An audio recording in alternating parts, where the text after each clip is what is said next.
of knowing. All right, man. Welcome to Crow 777 Radio. This is episode 210.5.5 episode. We're going to finish up Ovid here. Jason Lindgren, as always, Master of Ceremonies with me.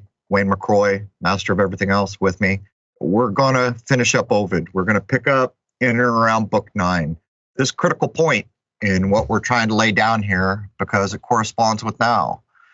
To make it perfectly clear, within the scope of these, I guess, very important mythical books, we could call them, poetry in this case, we could say that history repeats itself, which is actually pointed out in many places, but again, in what we are covering here. Could it be that someone out there actually understands how the cycles go, and these texts were put together to reshape the coming cycle? Are we currently truly sitting in and around the influence or the allegory of Book 9 of Metamorphoses? We will see. Anyhow, welcome, Jason. And good morning. Oh, it's a lot to get through. It's a lot to understand. I'm reasonably sure we don't have much of anything in times like these. I guess I would mention we were also looking at Comet Atlas, of which I have serious doubts. Remember, ISON didn't exist in my view. Atlas was Titan, I think. I'd have to look that up to know. Who was then told he had to hold the world up on his shoulders. That's another episode, another idea, another bunch of research to be done. But the Civil War kicked off. Remember how many? It was 189 years? Jason, do you remember how many years ago? I don't. Oh, that would be 1861, I think. Yeah, right on April 12th there, which would be Easter for us, the American Civil War. There it is. Anyhow, welcome, Wayne McCroy. Good to be back, guys. Yeah, that's 159 years ago, if my math is correct then. So, is there significance to the number 159? Who knows? History repeats itself, apparently. And these myths were telling us things that we just couldn't quite understand up until it's getting a bit late in the day to understand. But you know where we're picking up. We're going to do a back and forth for the additional notes, but we can do a cut if we need to. It's all you. We are currently watching books 7, 8, and 9 play out in front of our eyes. There are some other interesting correlations to the Bible that we need to explore to flesh out our understanding of exactly what this is we are looking at. So many archetypal themes overlap from the myths covered by Ovid with the Bible, along with other texts. There are notable clues that point us in the right direction. So where do we look next to understand the playbook of the elite? I'm going to let Wayne get into that part of it, and I'm just going to take a moment to go at the idea of history repeats itself, taken as a literal idea, which is put forward in some of these very, apparently old writings, whoever the heck wrote them. Let's consider the sky clock. Everybody's aware that there is this cycle and that cycle where the sky goes right back to where it was. I think if we consider the sky clock, because I was trying to figure out a no-nonsense way to take on the idea that literally history repeats itself. If we take the sky clock, I think you could argue all day long that it does. There are cycles that complete, which means you come back to the metaphorical idea of zero and you start up again where you've just been. What period of time that is, what the markers are. This is the whole thing about ages. This nonsense we've played with, this is the dawning of the age of Aquarius. Well, no, it's not. Why is somebody saying that? And to be perfectly clear, what age you are in seems to be one of the closely guarded secrets that I've come across, and how you determine when the age changes. And I know a lot of people are going to say, well, clearly it's this, clear. Well, I'm sorry, man. I've looked very carefully. And until you can get coherence across cultures and other things, you're not there. All these people saying different things. And just to be perfectly clear, a hippie song from the 60s ain't getting it. We took that apart and we showed even the language of what they're saying about the planets is almost polar opposite of what actually people interpret them to mean now. Anyhow, Wayne, you want to pull us back onto the actual intent of this paragraph? Yeah, sure. But before we do that, I'll just point out something that is actually in that song kind of encoded, and I would suspect there's some meaning there. Jeremiah was a bullfrog.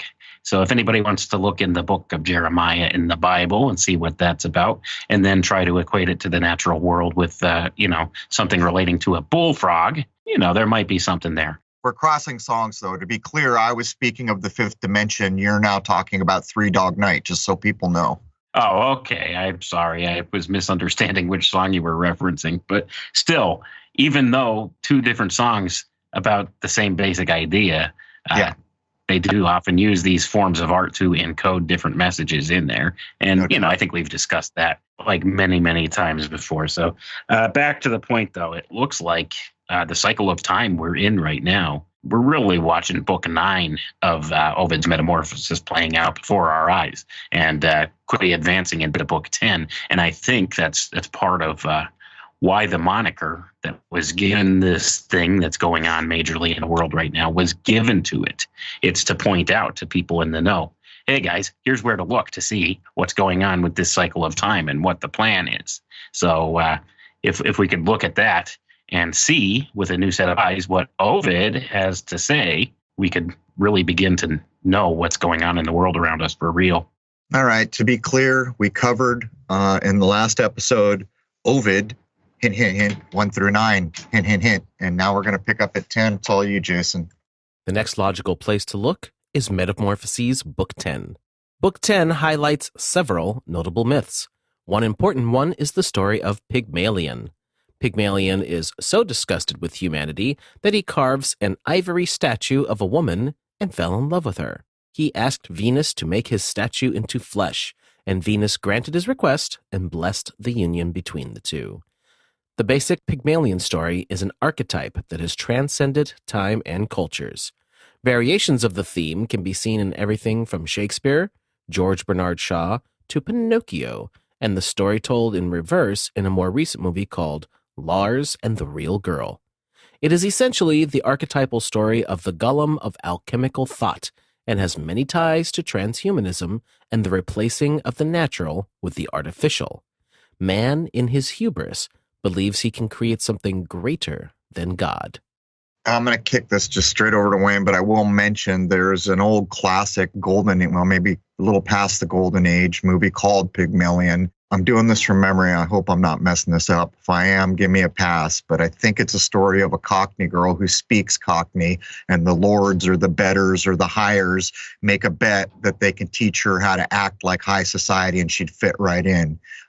Again, you can see the transformation, and it also is making fun of someone who they call a gutter rat, I think at one point, being that kind of not very important thing or something like that. Anyhow, Wayne?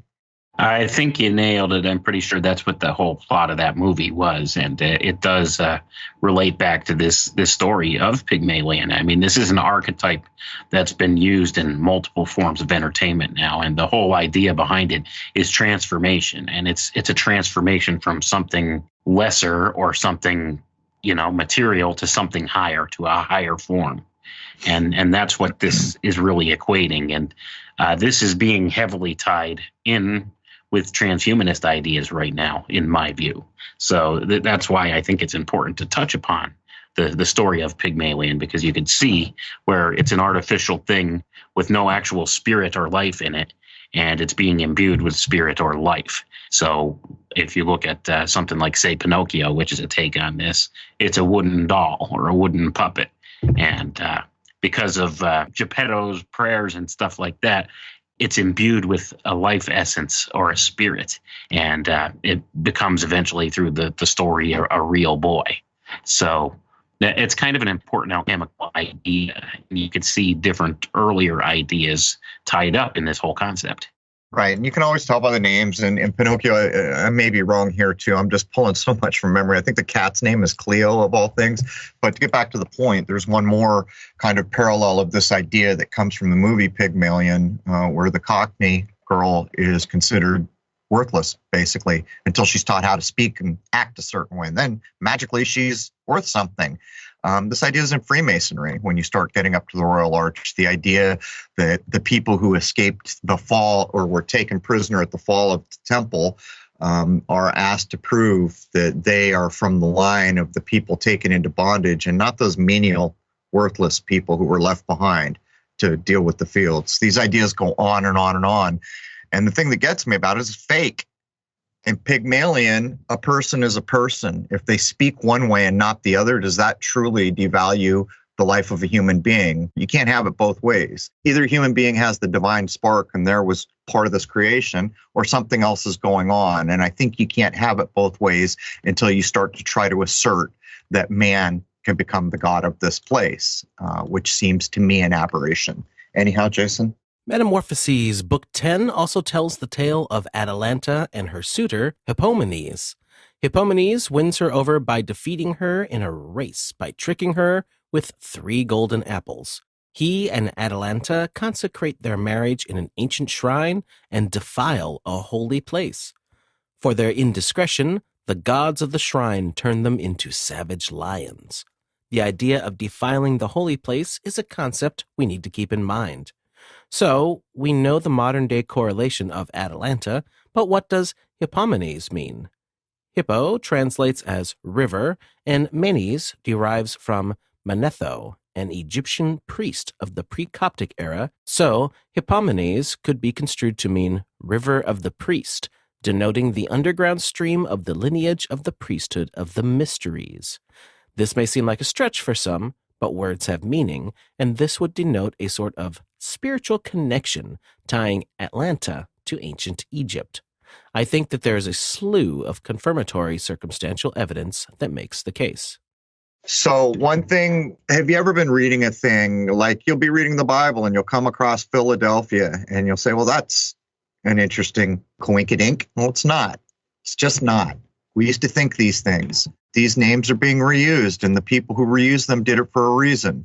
People like James Shelby Downard showed us for the first time that the onology, or the meaning in names, and the toponymy is what he called it, the meaning of places and their names and their location, these things all matter. So if you have a major city named Atlanta and it shows up in these myths, there's a thing to look at there. What would you say, Wayne?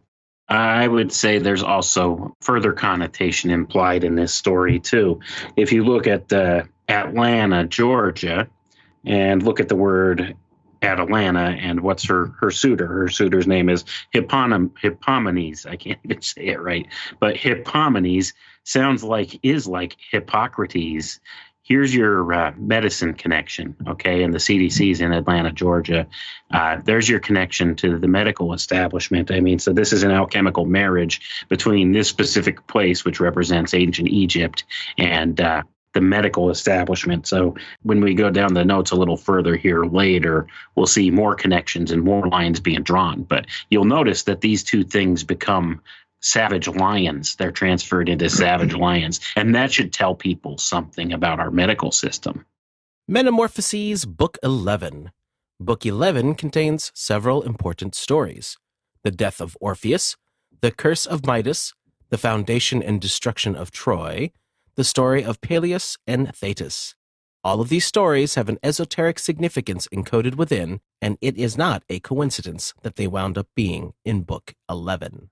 No, it is not. They seem like bold statements, but when you start to be able to see and you get back to what's actually going on and you look, at first you're of a mind that, oh, wow, this is strange that it turned out this way. It didn't. And I'll come back to history repeats itself. It's got to be something like that. I don't accept that somehow there was so much a genius squad of people that pulled all this off. I am almost whole hog into the idea of cycles of time being hidden so that people can't understand them. And that has to do with the jacking of the sky clock. So you can't read it. So you don't realize someone has the good records of what was learned from the sky clock and the cycles and all this. These things matter. And I try mightily to show people why they matter when astrology has been so made fun of, and astronomy, so many people tired of the NASAs of the world making stuff up. It's all defaming this thing that really can't be defamed. When we get into Book 11, now these things are starting to matter. By the time we get to Book 13, we're going to show you. Wayne had come to a similar conclusion that I did in this general vicinity of Metamorphosis, that the fall of Troy is in lockstep with where our current cycle is, which, by the way, just so you remember, we covered this before, the fall of Troy sets in motion the founding of Rome. So go ahead, Wayne. As to where we're at right now, looking at Book 11, the story of Midas in Book 11 points out in no uncertain terms to anybody with eyes to see that we need to be mindful of alchemy. That's what this is about, transforming things into gold. And that's the Midas touch. You've heard this term before. And this is the myth where that whole story comes from, is the myth of Midas. Everything he touched turned to gold. Gold. This was the goal of the alchemical sciences, and is the pursuit of the philosopher's stone, or great work, that these mystery religions and mystery schools have always sought. So this, in book 11 here, in our modern era, is pointing out the importance of alchemy in all of this. This should not be lost on people. There's something true to the nature of this, and this is what this is pointing out. It's almost correlatable to what would be called the great work, and you can almost think about it like this. The surface narrative, the story being told on the face of it, is for the profane to understand. Oh, he turned into gold. Gold has value. That's not it. These are allegories and similes and all the isms and e's we could think of to be referring to this other thing that is very kind of basically related to the mind of a living man or woman. The idea that it can be perfected, that it can go to the highest level. Almost the idea that we referenced in the last episode, where Zeus is sitting there saying, you know, all these humans invented us, and if they ever quit believing in us, we'll be gone overnight. Implying that not only did the human beings make the so-called gods with a small g, but they could also have them go away by simply failing to recognize them anymore.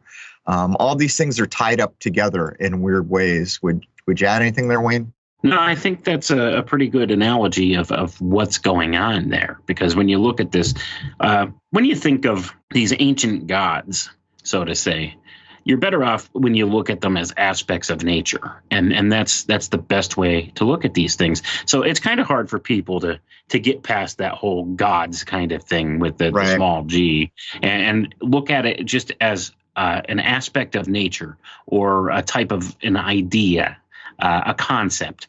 So look at it as something like this. So if you ignore this concept disappears from human thought altogether.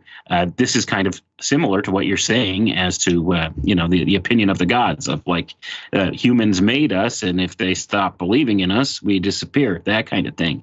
And that, I think, is by and large one of the things going on today. They're trying to make these aspects of nature disappear from human thought or human acknowledgement, and bring about new rules of this creation. And they're trying to bring about an artificial system with this. And these are just more ideas based on the same thing. And it's a cyclical thing in nature, because they always rename the gods with every new mythos that comes along. Like the Romans had different names for these same aspects of nature than the Greeks did, and that kind of thing. So this is kind of what I think it's about. It's bringing up these older ideas into more modern terms and renaming them something else. So even though the concept stays alive, it's a different name, and then the old name falls off, and the way humans think about it is different. And that's an important concept for people to try and wrap their brains around too.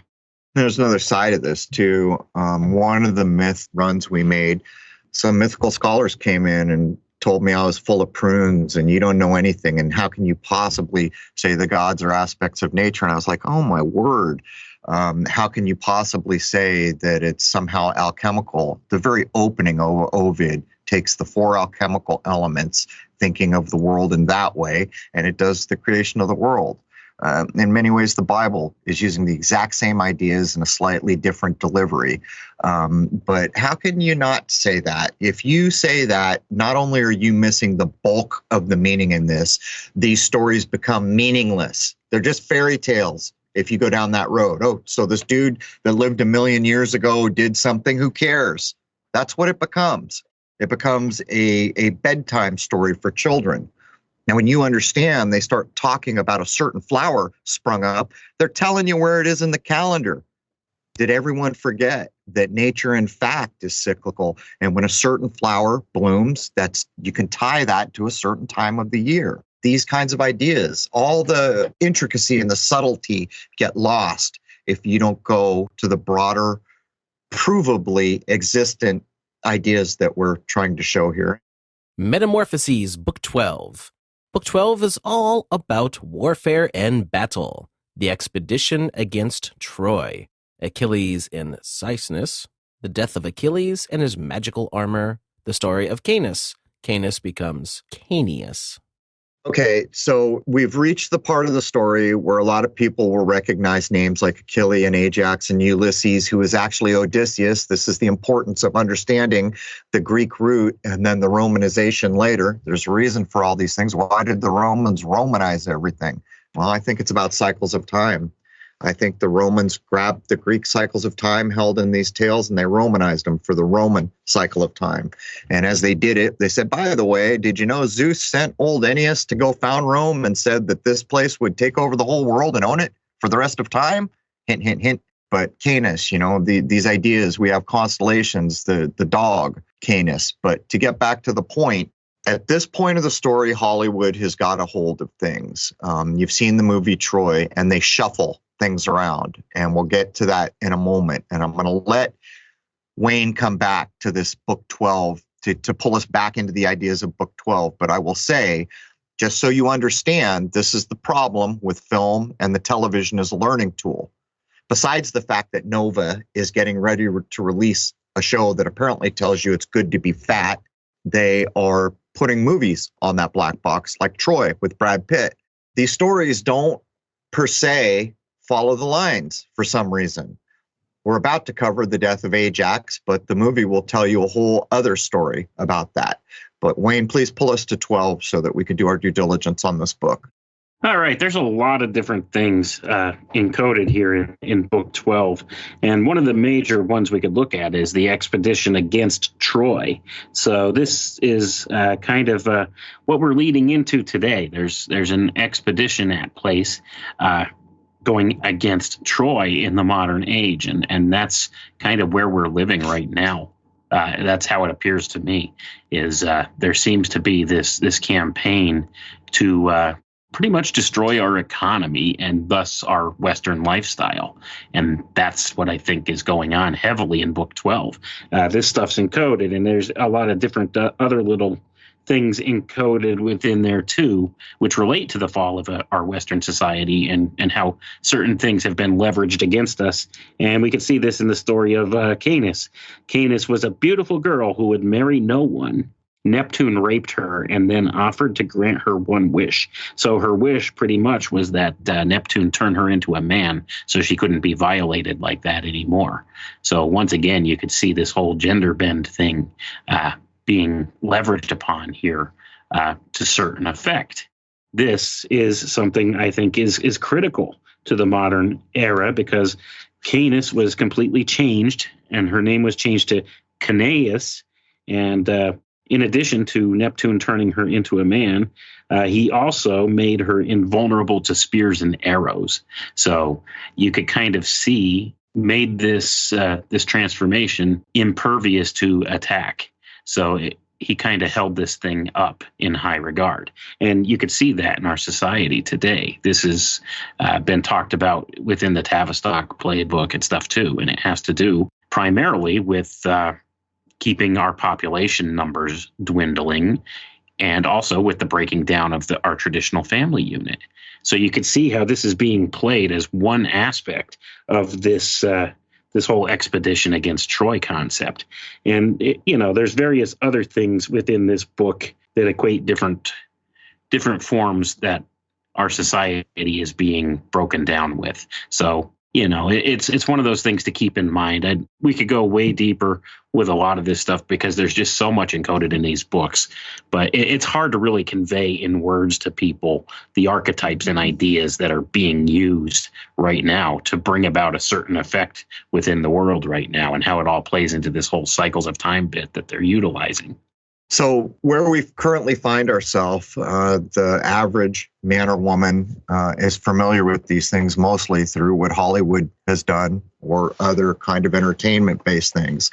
Not too long ago, anyone who was considered educated had the classic education. They knew the basics. They knew the Aeneid. They knew Ovid. They knew the Odyssey and Iliad, which is supposedly Homer, which is nonsense. I think you can show it was written by more than one person. But even in this, you will find these departures that we get confused about now that I don't think they were then, like Achilles. How many people have heard the term, it was his Achilles' heel? Well, that saying, that idea is that his mother dipped him in a magic river and held him by the heel. So all the place that went in the water couldn't be hurt by arrows and spears. But that heel, well, that's made up. As far as I can tell, the original story is the one we're going to use, where basically what happened is he got handed magical armor, which made him more impervious than he already was as the best fighter. But I'm pointing these things out because not only have we gotten away from why these things mattered, and under it, even the scholars coming forward and saying this has nothing to do with nature. It's like, dear Lord, how did we get here? But even certain aspects are just, there's these random things added in, and I'm not able to understand why, I guess is the main point. But what we've done is gone with the older versions that we think are more correct. Metamorphoses, Book 13. Ajax and Ulysses both claim the armor of Achilles. The fall of Troy, and the pilgrimage of Aeneas with the foundation of Rome. All right, here we are. Book 13, for people who do the simple numbers game, you understand that's 4, which often stands in for death in many of its usages. And this is going to be about death. Earlier on, the chief prince of Troy, under Priam, the king, his eldest son is killed. And it's a big deal in the tale. It's a massive deal, like earth-shattering to their time as it's portrayed. That is recounted over and over again here in Book 13, but Ajax dies. And we're talking, there were 2 Ajax, and I'm not going to get into this. There was a lesser and a greater. We're talking about the important Ajax here. And in the reading that we can see we're being pulled away from the old Homeric Greek style of things. We're not going to call Odysseus, we're going to call him Ulysses. Been Romanized now. Okay, you following? So Odysseus or Ulysses gets in a fight with Ajax over Achilles' armor, because in Book 13, we're also dealing with the death of Achilles. Boy, that 4 is covering a lot of death here. These things are not coincidence from my point of view. So Achilles dead, his magical armor. And by the way, in the book, it's always about the armor. The guys fighting that you know their names, they're princes and lords. And every time they kill someone, their big trophy is to get that armor. So right now, Odysseus and Ajax, or Ulysses and Ajax, are going to fight over the armor. Everyone votes. The goddess, the mother of Achilles, gets in on it. And basically, Odysseus or Ulysses gets the armor handed to him. And a lot of people think it's unfair because Ajax is a monster of a battle man. Odysseus is no slump in battle. But the point is, Ajax cannot take the shame, so he kills himself. Now, what I'm about to tell you is told in at least 3 places I'm aware of, but I think this is maybe the version that matters most directly to us. The blood from Ajax's suicide hits the ground, and a hyacinth plant springs from that place. On the leaf of the hyacinth plant is AI, or in the older ways of writing, the letters that would represent the beginning of Ajax. But we know what AI means in our day. And that word back then meant woe. And by the way, there are a few renderings, but I went to the older sources. As far as I can tell, it meant woe, extreme sadness kind of idea going on there. Just to be clear, so people don't tell me I don't know what I'm talking about, there's also the tale of how the hyacinth sprung from the ground, or other green things sprung from blood, with a dude named Hyacinthus who's apparently hit by a discus. There's even another tale that has to do with, I believe, a slave boy.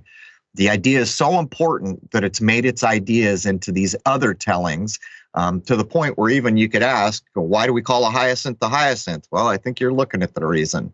But also, for all those scholars out there that want to tell me there's no relation to nature or alchemy, a hyacinth grows at a certain time of year. And while we don't know specifically what kind it is, and you'll even get into Merriam-Webster, could be a lily, could be an iris of all things. In certain tellings, they'll tell you the color of it. It's going to be purple.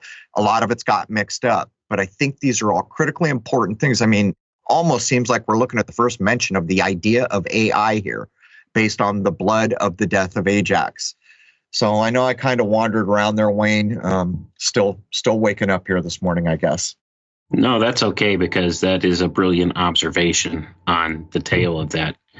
So what we're looking at is Ulysses, or the Roman version of Odysseus, in the armor of Achilles. So he's given the power during this time.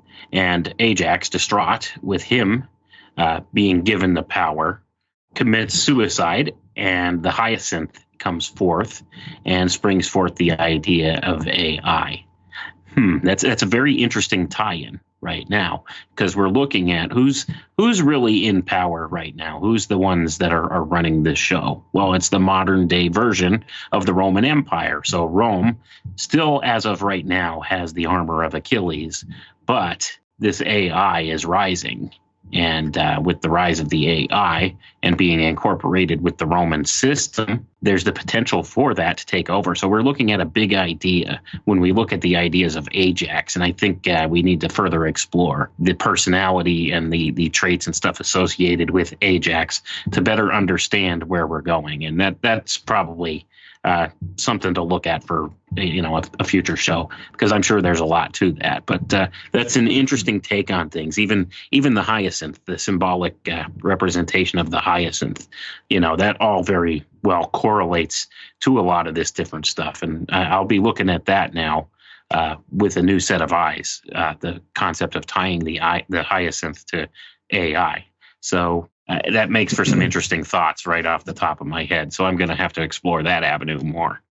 So there's another thing that we can tie into book 13, the big old deadly four. So much death going on. Troy is dying. Hector is dead. The prince of Troy is dead. The heir to the throne is dead. That's why they make it such a big deal. All of Greece is in mourning because all these deaths are occurring. Then Ajax dies, and so this book 13. But as Achilles was getting pulled into this whole go to the Battle of Troy, he was told by his mother, who's goddess, or at least part goddess, depending where you read. There's two outcomes here, Achilles. You can stay here, and no one will ever remember your name in 1,000 years, but you'll have children, you'll live a long life, be great. Or you can go to the Battle of Troy. Your name will be remembered forever, but you're going to die there. This is, again, the idea. See, people hear these things now and they're all, okay, so we had a sorcerer with a crystal ball. It's not what's going on. Go back to the idea of history repeats itself. You see, if you understood the cycles, you might be able to start to imply that she's not looking into the future. She's aware of how the next cycle is going to play because she knows how the last one did. But it also implies another thing, that the decisions we make can alter the course of a cycle. You can go with this or you can go with that. Polarity, like a battery. There's a negative side, there's a positive side. The idea at the basis of alchemy is the negative side is not bad. The night is not bad. Most people prefer the positive side right now, and they prefer the light of day. Some don't, but there's no crime to be associated with either at the basis of the natural idea, where nature doesn't show pity because it's not a case of being cruel or not being cruel. This thing is happening. This is where we are. So even wrapped up in the tale of Achilles, you can see the idea that maybe what they're trying to show us is that, in fact, this idea that gods can see into the future is not what's going on, that there's been cycles that they know and they understand the possibilities that are about to unfold. So there's all that. Right. And then there's another important point you just made there, the fact that we could change the direction the cycle's going. The things that we do will affect the next cycle. And that's important because that's where we're at right now. We're at a crossroads right now in our history. And the things we do right now are going to affect what comes about within the next cycle here that we're entering into. I would suggest we're at the biggest crossroads we're aware of in the history of the world, and that's saying quite a bit considering the idea of world wars, the theater of war that has changed so much about our world. It's going to matter whether we turn left, right, go straight, come back the way we went, or we sit right there at the crossroads to the day we die. Basically 5 options at the crossroads. I hope we do well in our decision, and the problem is not one individual is going to make that decision. Metamorphoses, Book 14. The Island of Circe, the story of Picus and Canaans, the boar motif shows up once again, the apotheosis of Aeneas and Romulus, and the legendary founding of Rome. All right, here's the one where we could burn many cycles to make a bad pun. This is where all of a sudden this other guy, Aeneas, who you've been aware of, is going to show up. Now, from my point of view, this is what's gone on. There was a cycle of time that's been attributed to the Greeks, which there's so many problems. Greece didn't even exist back then. I mean, you might call them Hellenes maybe, or Aegeans. I think they're actually called Aegeans quite frequently. I don't know, but there's no Greece. So you can even see how the way we talk about it has been swished around to fit some idea that doesn't exist.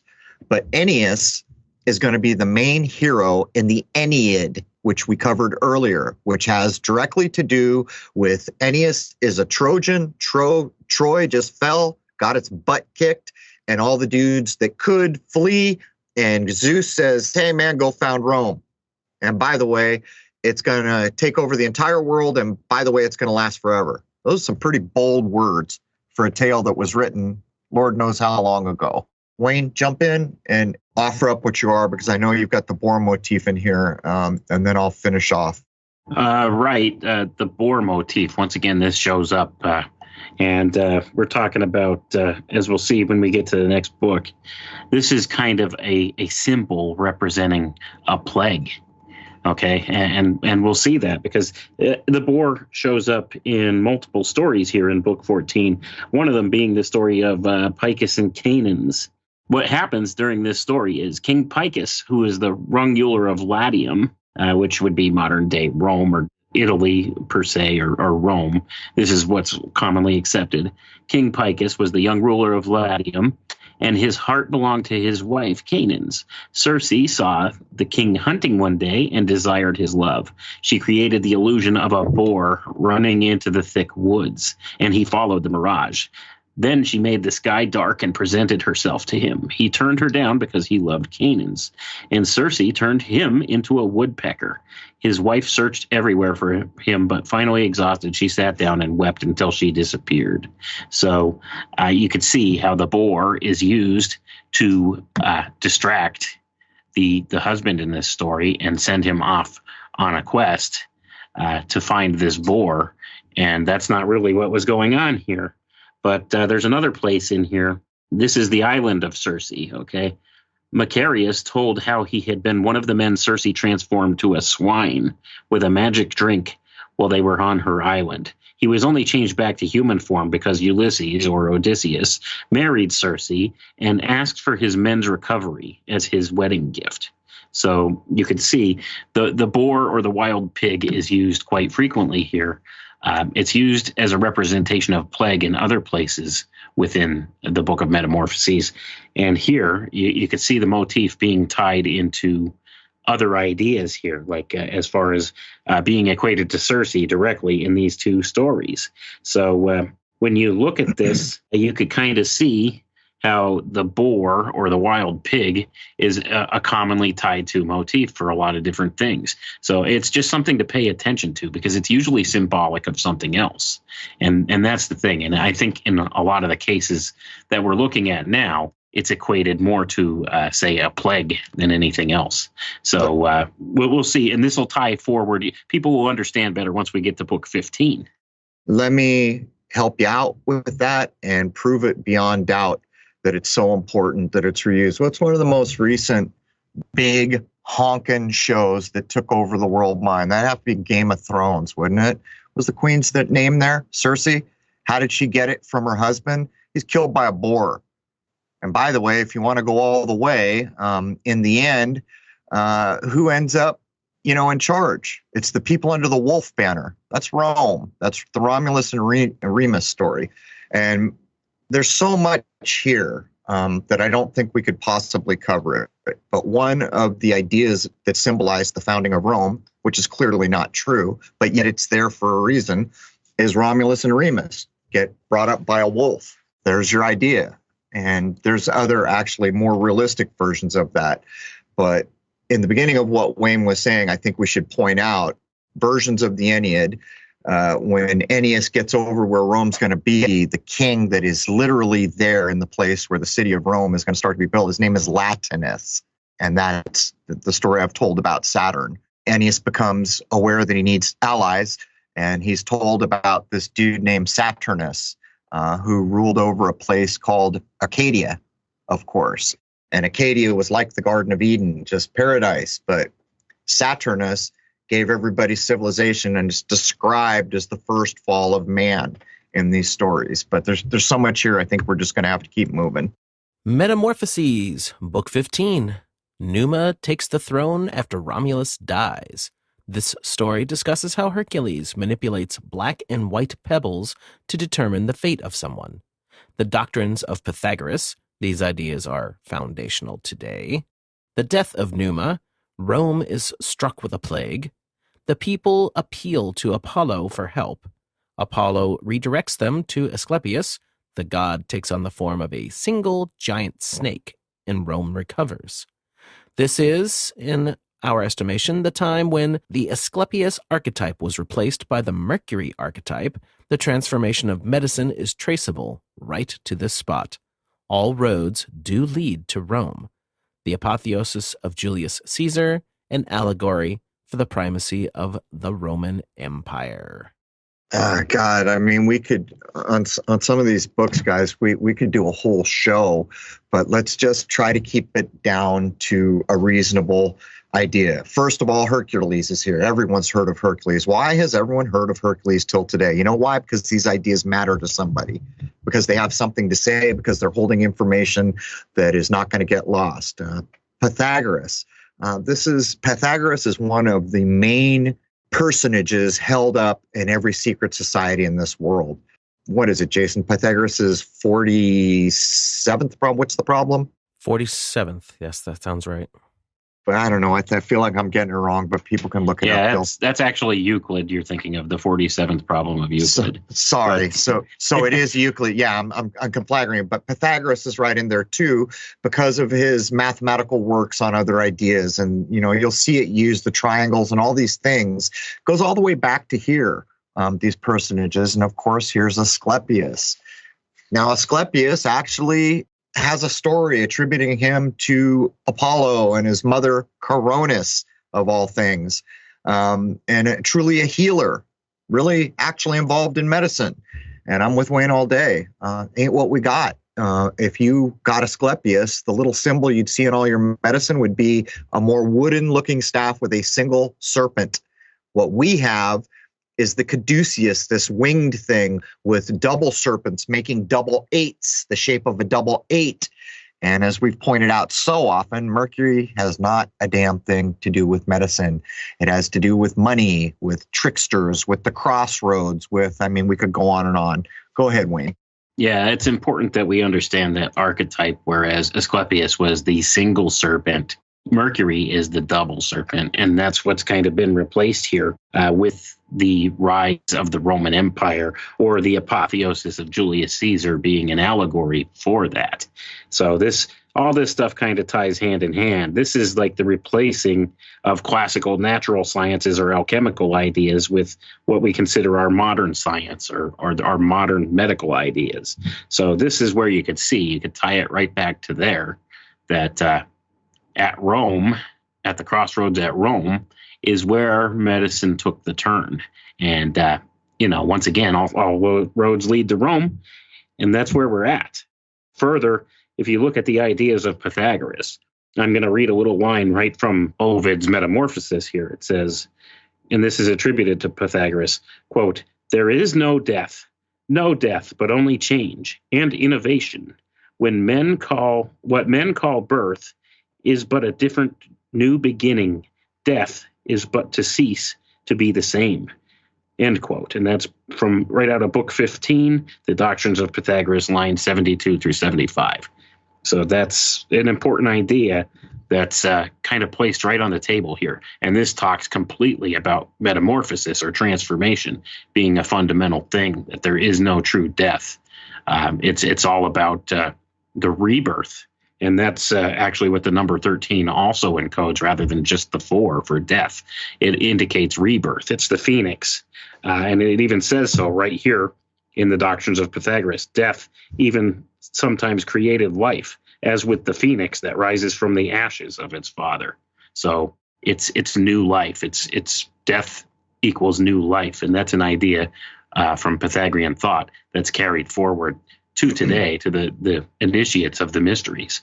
They understand that death is just a transitional phase, that everything will be rebirthed. And that's part of what's going on, in my estimation, is you're looking at the fall of Troy right now. But from this Troy, they plan on building something new, something greater. This is the phoenix rising from the ashes idea. So, I mean, we're looking at a lot of really heavy thoughts here, but this, I think, is part and parcel of what's going on. Yeah, there's no doubt. Exactly what you read fits the bill here. Troy dies, Rome is born. But in a weird way, you could almost, we've outlined the history repeats itself idea. So we can't put that far from our minds. But in many ways, the rise of Rome, which they mightily write these books. And I think these things are just propaganda. And I'm sorry, I know people are going to get pissed off. It's what they are. It's the founding of Rome trying to tie itself to the heroic time of Greece. And if you want to go back before that, it's the lords and the princes being heroes. And in some cases, I think people are even openly admitting some of these things were written by more than one hand. Even Homer, people will make that argument. But here's the thing. The rise of Rome is basically might over right. Now, if we want to go back to myth, the whole idea of King Arthur is that might does not make right. So he creates laws so that all people, even if they're not the mightiest, we're going to have a fair shake. Rome represents the exact opposite. And here's the proof in the pudding. Part of this is going to play into history repeating itself, but Rome doesn't even really make its own art. They go back to the way older Greek things and they replicate them. It's what they do because the ideas that are in that art, the three fates, all these things are so great. They're doing it all the way up to Michelangelo's time, by the way, just replicating these ideas that came along in Greece. Think about even the early architecture in a place like our second city, Chicago, which I pray mightily is okay over our Easter. Getting back to the point. They would build these new banks and it would be like this other kind of arch. They'd put a Greek portico on it to tie it back to those great old ideas. My main point here is that you're even told in the histories that Rome, the victor, wrote that, yeah, we enslaved all these Greeks, but they're the people who teach our children because the things they did are the greatest. So basically, if you boil it down to that one potato, it's might over right. And that's exactly what we are looking at this moment. Right's not coming into it. It's whoever has the most cunning and the most power, just to be clear. Epilogue.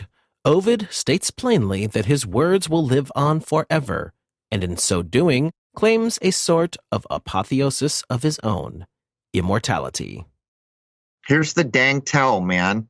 It's a pretty bold statement there, Ovid, a dude who probably never existed, whose name basically means to make fun of the general public. That is a bold statement. And by the way, by your own words, Augustus, the man who you were basically brown-nosing, sent you off to the Black Sea because you did something that made the emperor mad. So how did all your tales survive? But my point is you can see what's going on here. These are put in place to serve a purpose, and then they're held up for a long time. And those people who got the classic education, if you go back into the 1800s, these people, it was so important that they had to know Greek so they could read them in the language they perceived they were written in. And what would you add, Wayne? I don't think there's much to add to that. I mean, you nailed it. You really nailed it. That's what it is we're looking at. It's propaganda written at such a high level that it becomes that, you got to wonder if at the time when way higher minds were around, speaking Lord knows how many languages, knowing Lord knows what human abilities, which is where we should be moving to now, in my view, if we weren't so trampled on from every direction. And it's probably why we're where we are right now. Would this have been viewed back in the day as just propaganda by people in the know? And wouldn't they have said, well, yeah, Ovid wrote this thing, but all he did was rewrote 250 myths that already exist. So wouldn't we go back to those 250 original myths? I'm just asking. We can see many different dynamic themes repeated through Ovid's work. Metamorphoses, from our point of view, would appear to be the table of contents for the elite playbook. I don't think we need to add a thing to that. We've both already kind of put that idea out into the world. If you can look at Metamorphoses and understand the work, or the great work, of Ovid, then you can see Ovid for what it is, a template for social control. We'd come to a point in modern existence where everyone was pretty sure there wasn't a need for kings and queens anymore, and those old silly people that lived in feudal times, well, there's more proof that history repeats itself verbatim. Guess what? Still got king, queen idea going on that never changed. Guess what? Looks like we're all kind of headed towards some kind of bizarre feudalism that I can't even invent a word for yet because I don't know what to call it. National fascist socialist. I don't know what to call it. Does anyone know what to call it? Probably not, because most people aren't even going to be able to consider what I just said has happened for months to come, because they're going to be too busy dealing with all of the nonsense that's thrown up in their faces.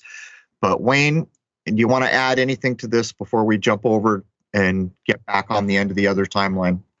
No, there's not much to add to that, except for the fact that you could see that this is exactly what this is. I mean, it's laid out for us if we have eyes to see it. And it just astounds me to have been so ignorant of all this stuff for so long and to actually be able to see it now, plain as day, and have a better understanding of what's going on in the world around us.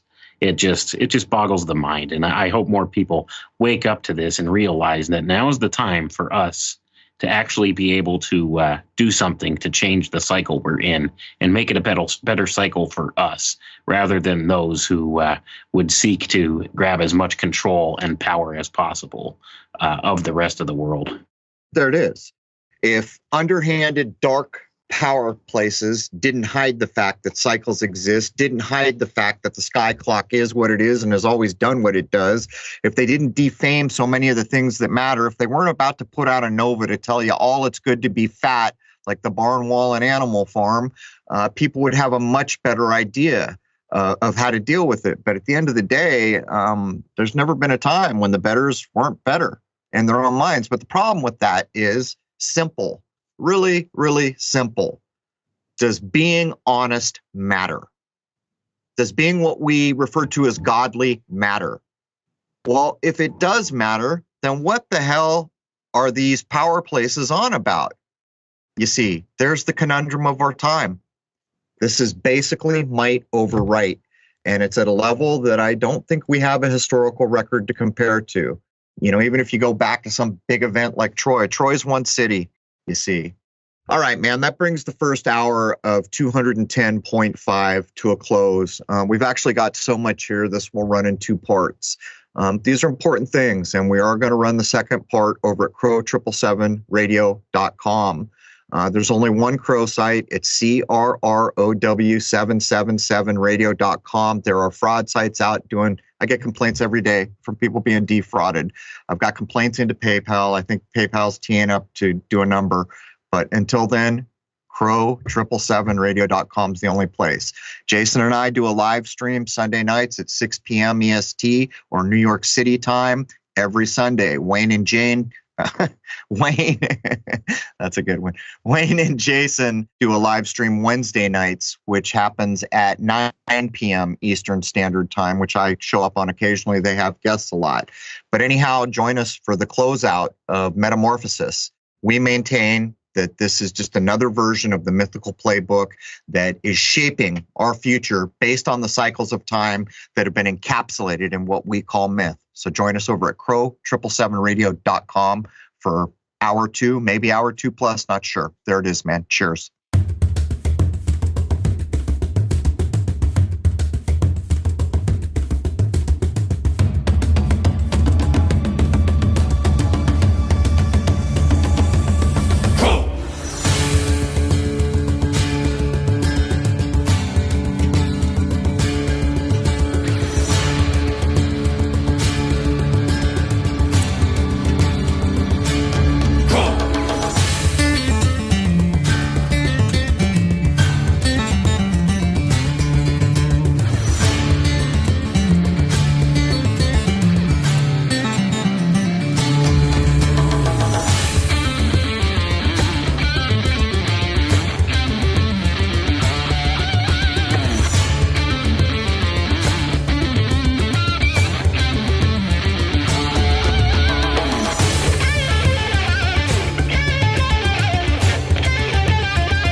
of knowing.